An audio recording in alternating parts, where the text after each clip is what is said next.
کوفہ عراق کا ایک مشہور شہر ہے، دریائے فرات کے کنارے۔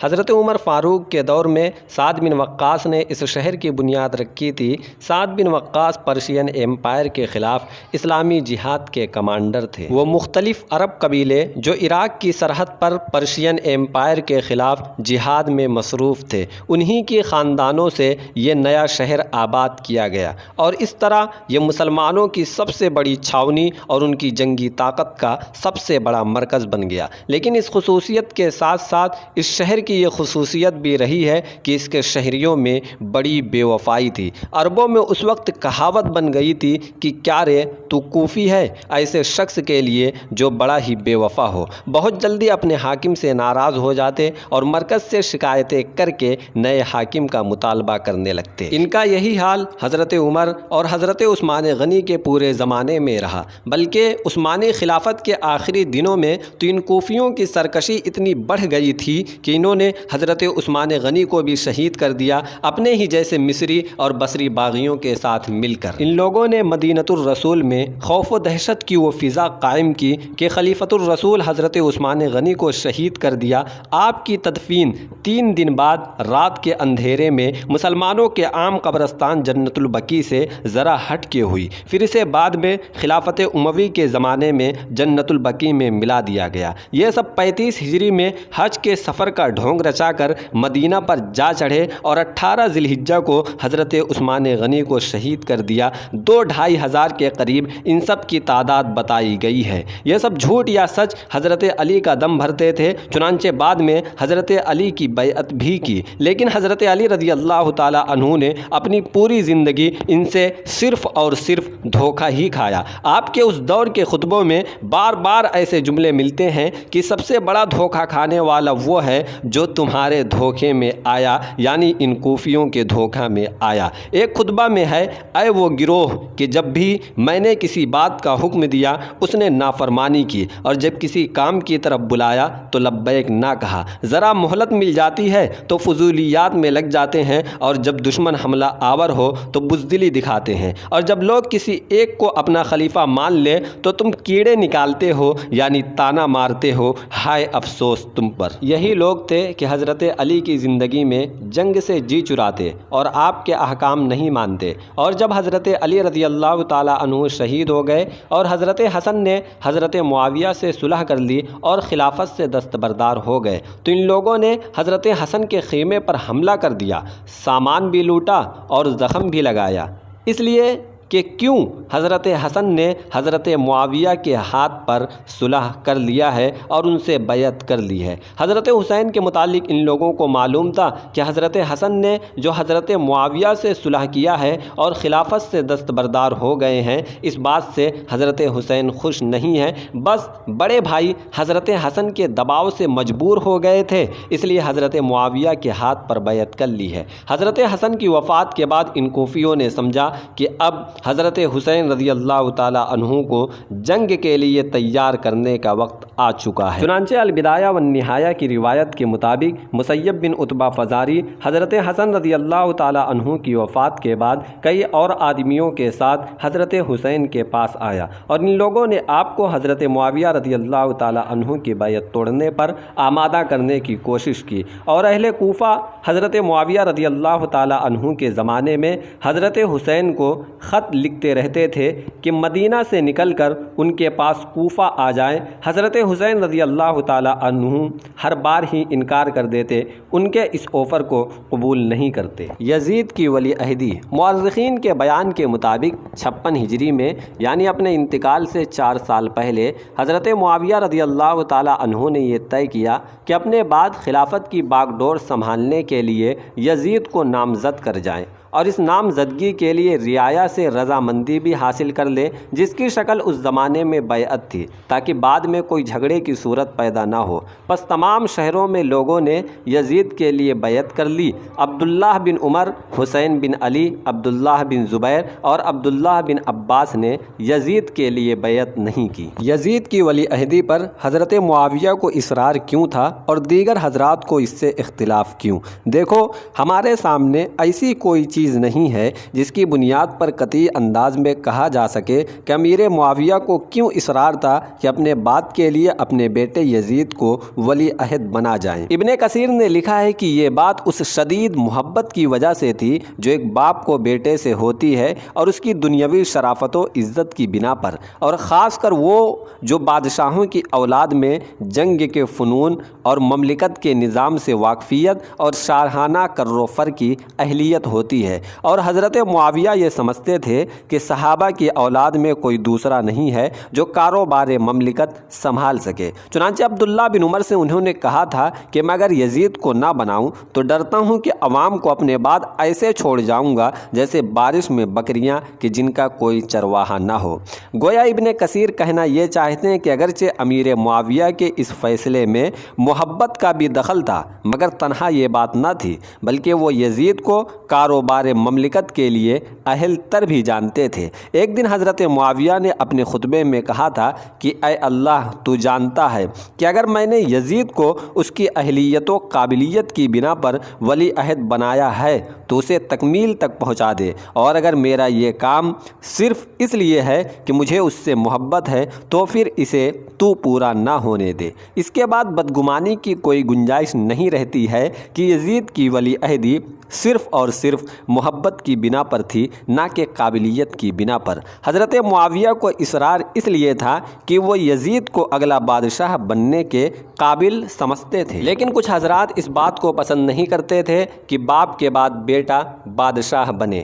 یہ رائے تھی حضرت عبداللہ بن عمر، حضرت عبداللہ بن زبیر، عبد الرحمن بن ابی بکر اور حضرت حسین بن علی رضی اللہ تعالی عنہم کی۔ ان کے اختلاف کے سلسلے میں یہ بات بری طرح مشہور ہو گئی ہے کہ یزید ایک فاسق و فاجر انسان تھا، اس لیے ان حضرات کو یہ بات قبول نہیں تھی کہ اسے اسلامی خلافت جیسا مقدس اور محترم عہدہ دیا جائے۔ لیکن واقعہ یہ ہے کہ جو حضرات حضرت امیر معاویہ کی زندگی میں اختلاف کر رہے تھے، ان کی زبان سے ہمیں تاریخ کی کتاب میں کوئی ایسا لفظ نہیں ملتا ہے جس سے اس بات کو سچ کہا جا سکے جو کہ بہت زیادہ مشہور ہو گئی ہے کہ یزید ایک زانی اور شرابی شخص تھا، اس لیے ان حضرات نے اسے اسلامی خلافت جیسا مقدس اور محترم عہدہ دیے جانے کے لائق نہیں سمجھا۔ ان حضرات کا صرف ایک اختلاف ریکارڈ پر ہے کہ یہ اسلام میں قیصریت و کسرویت کی بنیاد ڈالی جا رہی ہے کہ باپ مرے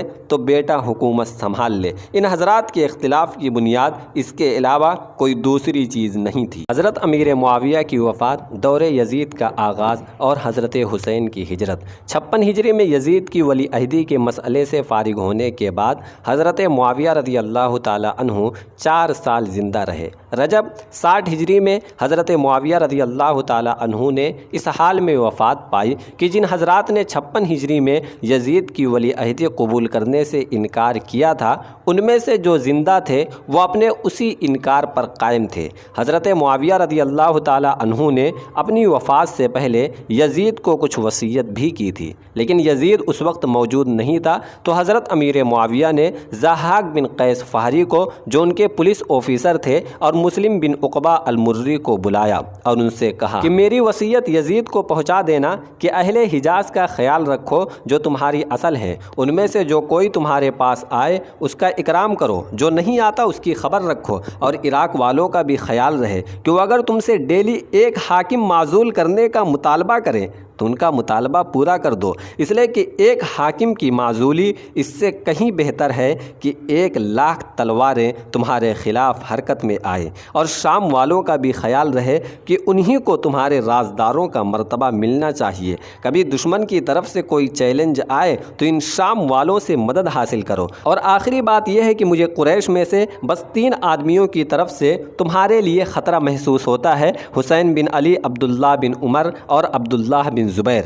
جہاں تک عبداللہ بن عمر کا سوال ہے تو عبادت کی کثرت نے ان کو بالکل توڑ ڈالا ہے۔ رہے حسین بن علی تو وہ ذرا ہلکے آدمی ہیں، اور میرا خیال ہے کہ جن لوگوں نے ان کے باپ حضرت علی کو قتل کیا اور ان کے بھائی کو بے سہارا چھوڑا، یہ لوگ ضرور حضرت حسین کو تمہارے خلاف کھڑا کریں گے، لیکن پھر یہی لوگ ان کو شہید بھی کریں گے۔ اور یاد رکھنا کہ حضرت حسین کا بہت قریبی رشتہ ہے، بہت بڑا حق ہے، حضرت محمد صلی اللہ علیہ وسلم کی خاندان ہیں۔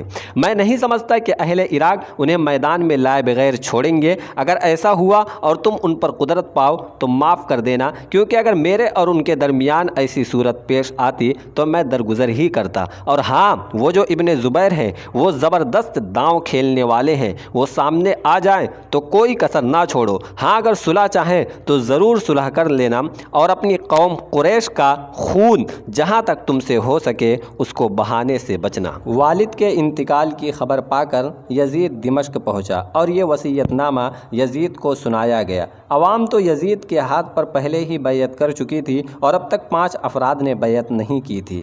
کچھ دنوں کے بعد یزید نے عبداللہ بن اویس عامری کے ہاتھ مدینہ کے گورنر ولید بن عتبہ بن ابی سفیان کو ایک پیغام بھیجا کہ اپنے وہاں کے لوگوں سے بیعت لیں اور آغاز قریش کے بڑے لوگوں سے کریں۔ ان میں بھی خاص کر حسین بن علی سے پہلے بیعت لیں کہ مرحوم امیر المؤمنین نے مجھے ان کے بارے میں خاص طور پر نرمی اور ہمدردی کی وصیت کی ہے۔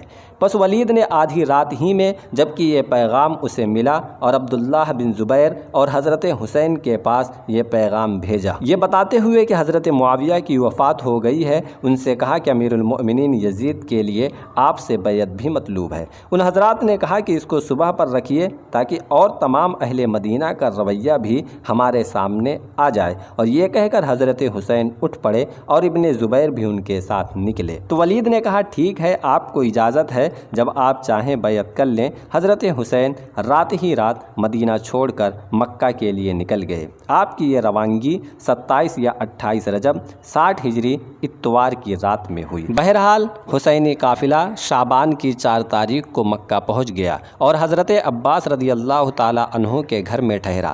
آپ کے پاس لوگ آنے جانے لگے، ان میں مکہ والے بھی تھے اور عمرہ وغیرہ کے لیے آنے والے باہری لوگ بھی تھے۔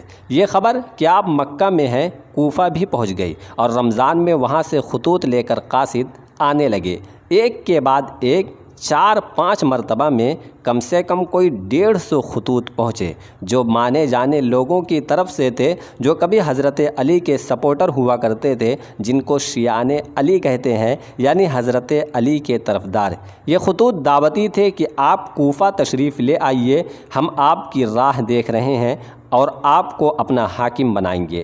خط کا مضمون جو طبری نے دیا ہے اس طرح ہے: سلیمان بن سرد، مسیب بن نجبہ، رفاع بن شداد، حبیب بن مظاہر اور تمام کوفہ والوں کی طرف سے حسین بن علی کے نام۔ سلام کے بعد خدا کا لاکھ لاکھ شکر ہے کہ اس نے آپ کے دشمن حضرت معاویہ کا قصہ پاک کیا، جس نے ناحق حکومت پر قبضہ کر رکھا تھا۔ اب اس وقت ہمارا کوئی حاکم نہیں ہے، آپ تشریف لے آئیے، شاید اللہ آپ کے ذریعے ہم لوگوں کو حق پر جمع کر دے۔ یہاں جو اموی گورنر نعمان بن بشیر ہیں، ہم ان کے پیچھے جمعہ اور عید تک نہیں پڑھتے، اور اگر ہمیں یہ معلوم ہو جائے کہ آپ ادھر کے لیے روانہ ہو گئے ہیں تو ہم انشاءاللہ ان کا بستر باندھ کر ان کو شام بھیج دیں گے۔ اس طرح کے خطوط کی جو بارش ہوئی، اور طبری کے بیان کے مطابق ہر 2 دن کے گیپ سے ایک کھیپ روانہ ہوئی ان جیسے خطوط کو لے کر، تو بہرحال ان بلاووں کا اثر ہوا اور حضرت حسین اپنے آپ کو روک نہ پائے۔ آپ نے طے کیا کہ اپنا ایک آدمی کوفہ بھیج کر اطمینان کریں کہ کیا واقعی یہ لوگ جو کچھ لکھ رہے ہیں وہ اعتماد کے قابل ہے یا نہیں۔ مسلم بن عقیل کوفہ کو۔ اس مقصد کے لیے آپ نے اپنے چچیرے بھائی مسلم بن عقیل کا نام طے کیا اور کوفے کے جو لوگ خطوط لے کر آئے ہوئے تھے ان کو اس مضمون کا جواب لکھ کر روانہ کر دیا کہ میں اپنے چچیرے بھائی مسلم بن عقیل کو آپ لوگوں کے پاس بھیج رہا ہوں کہ یہ میرے قائم مقام بن کر حالات کو دیکھیں اور مجھے اطلاع دیں۔ پس اگر مسلم نے اطمینان ظاہر کیا اور لکھا کہ آپ لوگ جو کچھ مجھے لکھ رہے ہیں اس پر آپ کے تمام معزز اور بڑے لوگ جو ہر طرح کی طاقت و قوت رکھتے ہیں ان کا اتفاق ہے، تو میں بلا تاخیر چلا آؤں گا، اس لیے کہ قسم میری جان کی، امام اور حاکم تو وہی ہے جو کتاب اللہ پر عمل کرنے والا انصاف کرنے والا اور اپنے آپ کو اللہ کی ذات سے وابستہ رکھنے والا ہو، والسلام۔ اور پھر فوراً ہی مسلم بن عقیل کو 2 کوفیوں کے ساتھ ان کے مشن پر روانہ کر دیا۔ مسلم بن عقیل کی آمد زیادہ دن تک چھپی نہ رہ سکی، اور نہ ہی وہ مشن جو وہ حضرت حسین کی امامت کے لیے لوگوں سے بیعت لے رہے تھے۔ حضرت نعمان بن بشیر جو انصار مدینہ میں سے آپ صلی اللہ علیہ وسلم کے ایک صحابی ہیں، وہ حضرت معاویہ رضی اللہ تعالی عنہ کے وقت سے کوفہ کے گورنر چلے آ رہے تھے۔ ان کو اطلاع ملی تو مسجد میں لوگوں کو جمع کرایا اور تقریر کی کہ اے لوگو، فتنہ اور فساد پھیلانے میں مت پڑو، اس میں ناحق جانیں جاتی ہیں، خون بہتا ہے اور مال چھینتے ہیں۔ میری پالیسی اس معاملے میں سن لو کہ جب تک مجھ پر حملہ نہیں ہوگا میں کسی پر حملہ نہیں کروں گا، نہ برا بھلا کہوں گا، نہ شک اور الزام میں کسی کو پکڑوں گا۔ لیکن تم نے اگر اپنے ارادوں کو عملی شکل دی، بیعت توڑ دی اور امیر یزید کے خلاف کھڑے ہوئے تو قسم ہے خدائے پاک کی میں تم پر تلوار چلاؤں گا، جب تک بھی میرا ہاتھ اس کے قبضے پر رہے گا، چاہے تم میں سے کوئی بھی میرا ساتھ دینے والا نہ ہو۔ ویسے مجھے امید ہے کہ تم میں وہ لوگ زیادہ ہوں گے جو حق کو پہچانتے ہیں۔ امیر یزید کو شکایت۔ عبداللہ بن مسلم حضرمی نامی ایک صاحب جو بنی امیہ کے چاہنے والوں میں سے تھے، انہوں نے گورنر کی یہ تقریر سنی تو کہا کہ یہ مناسب پالیسی نہیں، نہایت کمزور پالیسی ہے جو فتنہ پھیلانے والوں کو شیر بنا دے گی۔ حضرت نعمان بن بشیر اس کے باوجود بھی اپنی پالیسی میں تبدیلی کرنے کو تیار نہیں ہوئے۔ عبداللہ بن مسلم نے یہ صورتحال امیر یزید کو لکھ کر بھیجی اور لکھا کہ اگر تمہیں کوفہ پر حکومت رکھنے کی ضرورت ہے تو فوراً کسی مضبوط آدمی کو یہاں بھیجو۔ نعمان کمزور آدمی ہیں یا جان بوجھ کر کمزوری دکھا رہے ہیں۔ اور بھی کچھ لوگوں نے اس مضمون کا خط یزید کو لکھا۔ عبید اللہ بن زیاد کا تقرر۔ یزید نے ان اطلاعات کے بعد اپنے اہل مشورہ کی رائے کے مطابق حضرت نعمان بن بشیر کی جگہ عبید اللہ بن زیاد کو متعین کیا۔ اس سے پہلے وہ بصرہ کا حاکم تھا، اب بصرہ کے ساتھ کوفہ کی حکومت بھی اس کے حوالے کی گئی۔ کہا گیا کہ فوراً پہنچ کر مسلم بن عقیل کی گرفتاری کا بندوبست کرے۔ عبید اللہ سیدھا کوفے پہنچا، وہاں کے لوگوں کو جمع کر کے تقریر کی۔ کوفے میں تقریر۔ امیر المؤمنین نے تمہارے شہر اور اس کے آس پاس جو قبیلے آباد ہیں ان سب کا انتظام میرے سپرد کیا ہے۔ مجھے حکم دیا ہے کہ مظلوم کے ساتھ انصاف کروں، محروم کو اس کا حق دوں، اطاعت کرنے والوں کے ساتھ بھلائی کروں اور فتنہ پھیلانے والوں کے ساتھ سختی۔ اور سن لو کہ میں ٹھیک ٹھیک ان کے حکم کے مطابق کروں گا۔ نیک لوگوں کے لیے میں مہربان باپ کی طرح رہوں گا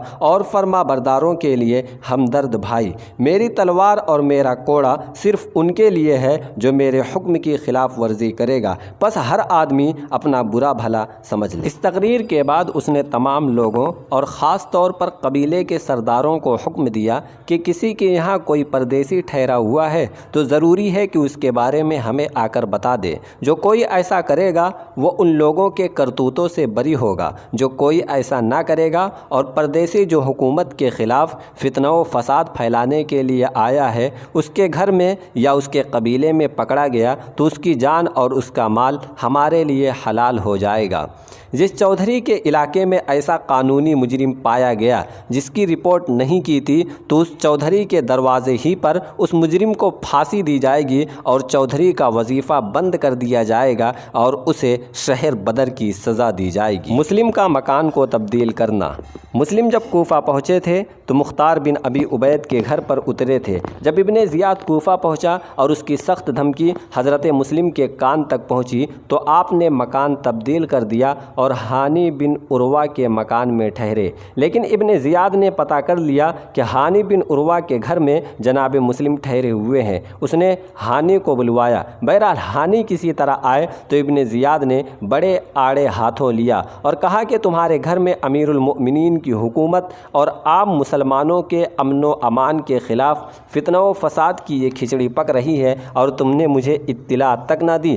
ہانی نے انکار کرنا چاہا کہ ایسا کچھ نہیں ہے، مگر یہ نہ چلا تو ایک بار پھر ہانی نے وہی کمزوری دکھائی جو جناب مسلم کو اپنے دروازے پر پا کر دکھائی تھی۔ کہا کہ واللہ میرا یقین کرو، میں ان کو اپنے گھر پر نہیں لایا تھا۔ ہاں وہ میرے دروازے پر آ کر کھڑے ہوئے تو میں انہیں دھتکار نہ سکا۔ تم مجھے موقع دو، میں ابھی جا کر ان کو رخصت کرتا ہوں کہ وہ جہاں چاہیں چلے جائے۔ ابن زیاد نے کہا یہ نہیں ہو سکتا۔ ہاں تم اس کام کے لیے جا سکتے ہو کہ انہیں میرے پاس پکڑ کر لے کر آؤ۔ ہانی ابن زیاد کی یہ فرمائش پوری کرنے کو تیار نہ ہوئے۔ آخر کار ان کے ساتھ سختی کا معاملہ ہوا اور اس کی خبر ہانی کے گھر پہنچی تو عورتوں کی آہ و بکا نے مسلم بن عقیل کو مجبور کیا کہ وہ ہانی کو ابن زیاد کے پنجے سے نکالنے کے لیے کوئی تدبیر کرے۔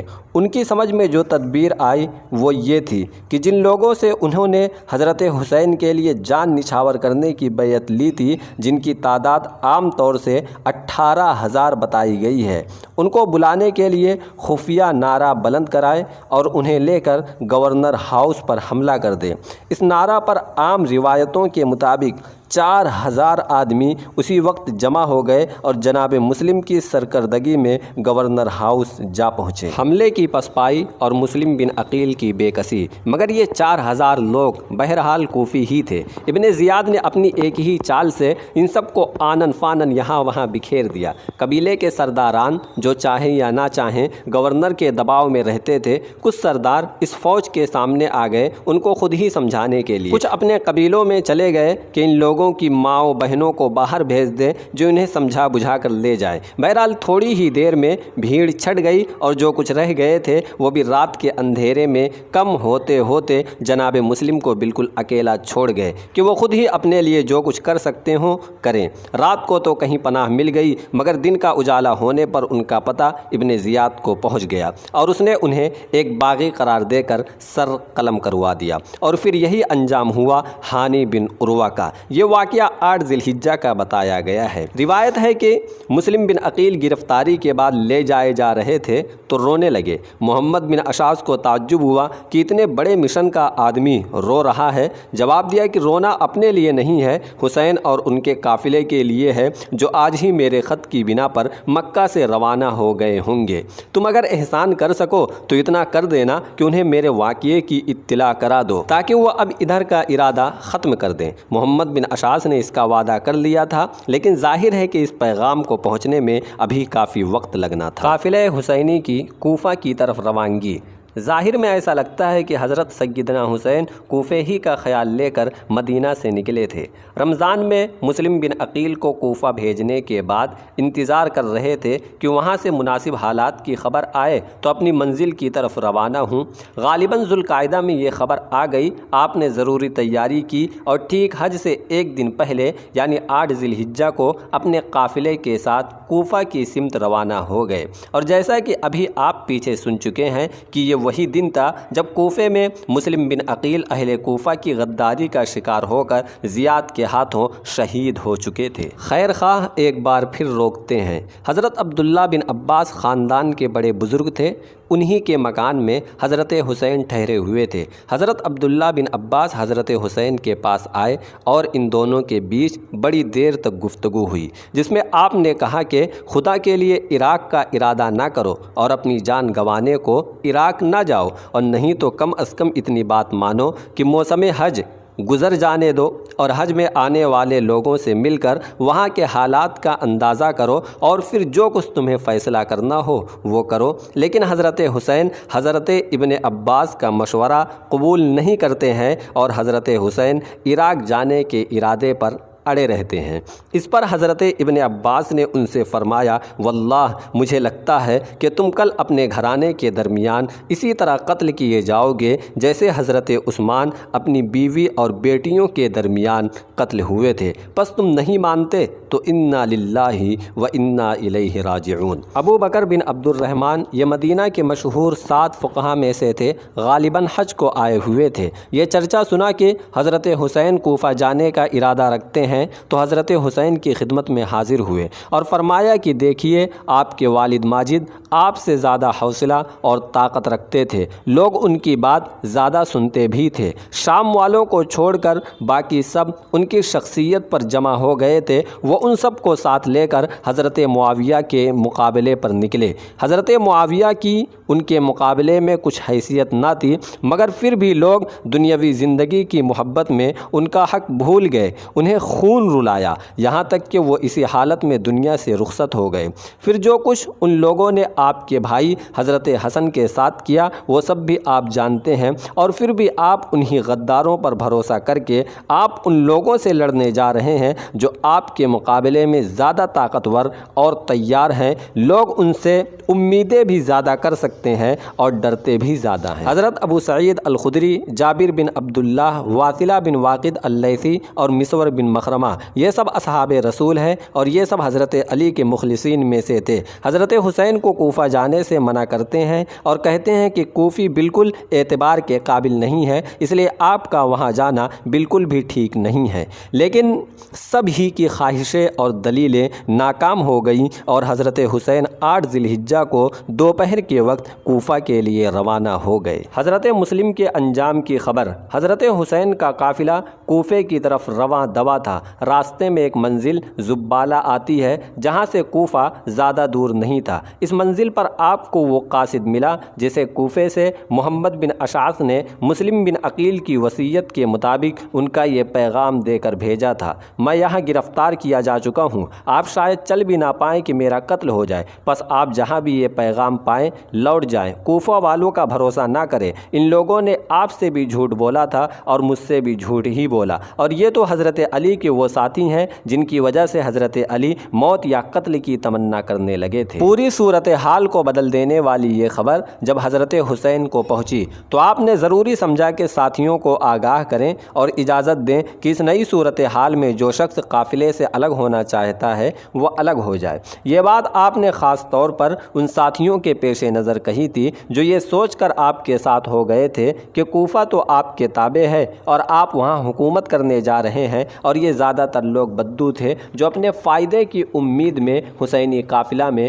شامل ہو گئے۔ ایسے سبھی لوگ واپس ہو گئے یہ خبر سن کر، اور آپ کے ساتھ صرف وہی لوگ باقی رہے جو مکہ سے آپ کے ساتھ تھے۔ اس خبر کو سننے کے بعد خود حضرت حسین نے بھی واپسی کا ارادہ کر لیا تھا، لیکن مسلم بن عقیل کے بھائی آپ کے ساتھ تھے۔ انہوں نے کہا کہ خدا کی قسم ہم واپس نہیں جائیں گے بنا بدلہ لیے، یا پھر اپنی جان ہی دے دیں گے۔ تب آپ نے فرمایا کہ تمہارے بعد میرے لیے زندگی میں مزہ کیا ہے، اور یہ کہہ کر آپ آگے کو چل دیے۔ مگر آگے کو بڑھتے ہی ابن زیاد کا گھڑ سوار دستہ سامنے آ گیا جو قادسیہ میں متعین تھا۔ اسے دیکھ کر آپ نے اپنا رخ قادسیہ اور کوفے سے ہٹا کر کربلا کی طرف کر دیا۔ یہاں پہنچ کر آپ نے اپنے خیمے لگوا دیے۔ عمر بن سعد جس کو ابن زیاد رے کا حاکم بنا کر بھیج رہا تھا، لیکن جب حضرت حسین کا معاملہ سامنے آیا تو ابن زیاد نے ابن سعد سے کہا کہ پہلے تم حضرت حسین کے معاملے سے نمٹ لو پھر رہ جانا۔ ابن سعد ابن زیاد سے معافی چاہتا ہے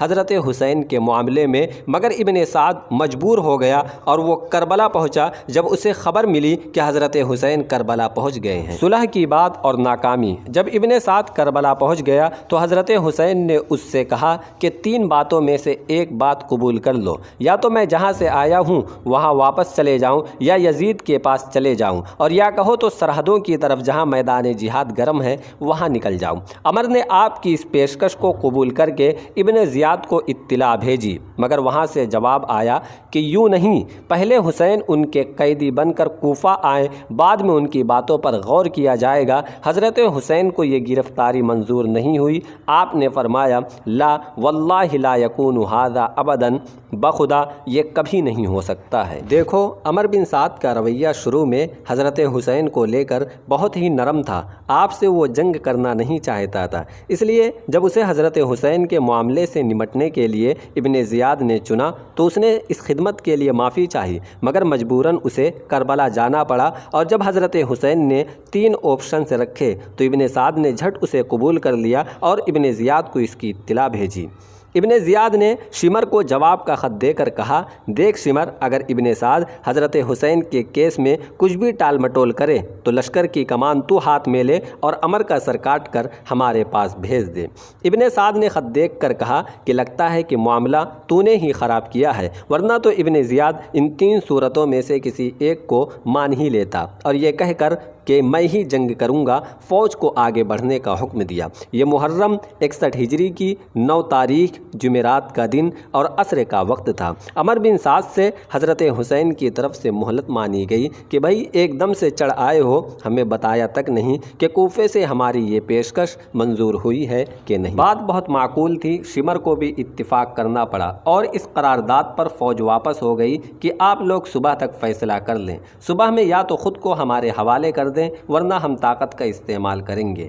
صبح ہوئی، حضرت حسین اپنی گرفتاری سے انکار کرتے ہیں، آخر کار جنگ ہوتی ہے اور اس جنگ میں حضرت حسین کے تمام ساتھی شہید ہو جاتے ہیں اور ان شہیدوں میں 15 سے 20 جوان آپ کے گھرانے میں سے تھے اور ایک تیر آ کے آپ کے صاحبزادے کو لگا جو ابھی گود ہی میں تھا۔ آپ صاحبزادے کا خون پوچھتے جاتے اور یہ فرماتے کہ اے اللہ تو ہی انصاف کر ہمارے اور ان لوگوں کے درمیان جنہوں نے مدد کرنے کے وعدے پر ہمیں بلایا پھر ہم کو قتل کیا۔ آپ نے ایک چادر مانگی، اسے پھاڑا، پھر اپنے بدن پر لپیٹا، تلوار لے کر نکلے، جنگ کی یہاں تک کہ شہید ہو گئے۔ محرم کی 10 تاریخ کی اس جنگ میں دشمن نے جہاں ہتھیار استعمال کیا وہاں ایک تدبیر یہ بھی کی کہ حسینی قافلے کے لیے پانی کا حصول مشکل بنا دیا جائے، جو کہ عام طور پر جنگوں میں کیا جاتا ہے سامنے والے کی طاقت کو توڑنے کے لیے، اور جنگ جو 10 تاریخ کو ہوئی ہے اس میں تو پانی کی بندش کی کارروائی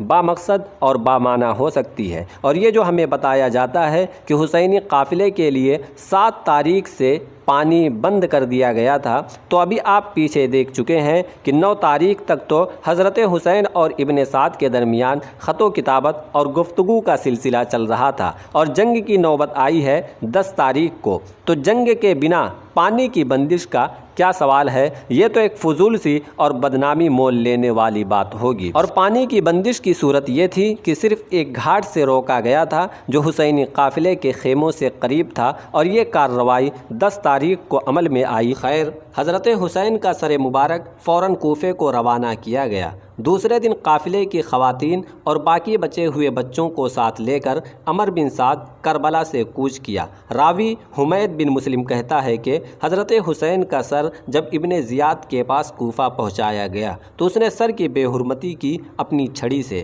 حضرت حسین کا سر اس کے سامنے رکھا گیا تو اس نے آپ کے بارے میں کچھ کہتے ہوئے چھڑی سے آپ کے دانتوں اور سر کو ٹھوکا دیا، کیونکہ ابن زیاد کو بظاہر حضرت حسین کا کوئی ایسا احترام نہیں تھا جیسے احترام کے تخیل سے ہمیں یہ بات بے حد بری معلوم ہوتی ہے۔ اسے اگر کوئی احترام ہوتا تو واقعہ کربلا ہی کیوں پیش آتا؟ کہا گیا ہے کہ کوفے سے حضرت حسین کا سر یزید کے پاس دمشق بھیجا گیا۔ قافلے حسینی کے باقی ماندہ افراد، خواتین اور بچے بھی وہاں پہنچائے گئے۔ حضرت حسین کا سر مبارک جس آدمی کو دے کر ابن زیاد نے دمشق بھیجا تھا، اس نے یزید کے سامنے یہ کہانی سنائی کہ حسین اور ان کے ساتھی ہمارے سامنے ایسے بھاگے جیسے چیل کے سامنے کبوتر، یہاں تک کہ ذرا سی دیر میں ان کا کام تمام کر دیا گیا۔ یہ سن کر یزید کی آنکھیں بھر آئیں اور کہا کہ ارے یہ کیا کیا؟ میں تو حضرت حسین کے قتل کے بغیر بھی تم سے راضی تھا۔ اللہ ابن زیاد کو غارت کرے، خدائے پاک کی قسم میں اگر اس کی جگہ ہوتا تو حسین سے درگزر ہی کرتا۔ اللہ حسین پر رحمت کرے۔ اور پھر اس آدمی کو کوئی انعام نہ دیا۔ یزید نے باقی بچے ہوئے افراد کو بہت کچھ دے دلا کر نہایت احترام کے ساتھ مدینہ روانہ کر دیا، اور ایک لمبے ٹائم تک اس خاندان کے ساتھ غیر معمولی حسن سلوک کا رویہ رہا، اور پھر ایسا ہی رویہ اس خاندان نبوت کا بھی بنو امیہ کے ساتھ رہا۔